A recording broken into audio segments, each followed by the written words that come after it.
The McKoy brothers. Hilarious trip to Okinawa. A McKoy Vision production. The McKoy brothers were known for their misadventures, and their trip to Okinawa was no exception. When Sensei F announced that the dojo had been invited to attend a special training seminar in the birthplace of Ishinryu Karate, Okinawa, the boys were ecstatic. This was their chance to prove themselves on a global stage. But little did they know, their journey would turn into a series of comical catastrophes. The flight fiasco. The chaos began before they even set foot in Okinawa. At the airport, Robert, the eldest, argued with the check-in clerk about the weight of their luggage. "There's no way that bag is over the limit. It's just filled with our karate gear." Michael Jr. tried to help by lifting the bag onto the scale himself, only to trip and knock over a display of travel brochures. Pamphlets flew everywhere, and Jaakson, trying to be helpful, ended up slipping on them and crashing into a vending machine. Jakob, of course, complained. "This is why I hate traveling." By the time they boarded the plane, the brothers were a sweaty, disheveled mess, drawing curious and concerned glances from fellow passengers. The flight was equally eventful, with Robert accidentally spilling his drink on the passenger next to him, Michael Jr. struggling with his seatbelt for half an hour, Jaakson getting stuck in the airplane bathroom, and Jakob loudly criticizing the in-flight meal. Lost in translation. Upon arriving in Okinawa, the McKoy brothers faced their next challenge: navigating a foreign country. They quickly discovered that none of them spoke Japanese, and their attempts at communication were met with puzzled looks and awkward smiles. Robert, determined to show leadership, confidently led the group through the bustling streets of Naha. "I've got this. We just need to find the dojo." Michael Jr. tried to use a translation app on his phone, but it only seemed to make things worse. "I think it's telling us to turn left at the sushi restaurant?"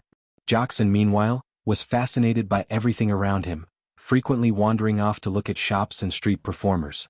At one point they lost him in a crowd, only to find him an hour later, happily munching on a fish-shaped pastry.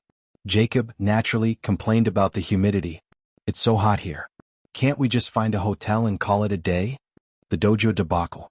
Eventually, after several wrong turns and a lot of arguing, they stumbled upon the dojo where the seminar was being held. The sensei greeted them warmly, though he raised an eyebrow at their bedraggled appearance. The training began, and it was immediately clear that the McKoy brothers were out of their depth. The local students moved with precision and grace while the McKoys did not. Robert's temper flared as he struggled to keep up.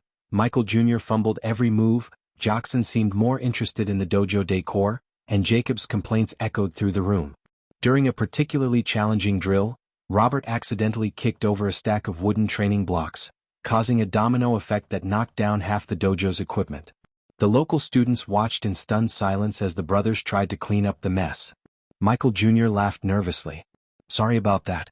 We're still learning."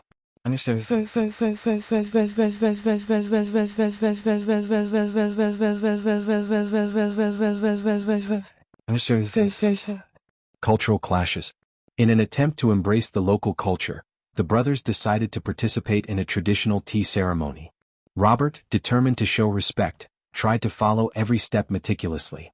Michael Jr., however, spilled tea on his robe, while Jaakson managed to knock over the delicate tea set, sending porcelain shards flying. Jakob grumbled. "Why can't we just have regular tea like normal people?" The elderly tea master watched with a mixture of amusement and exasperation as the boys tried to redeem themselves.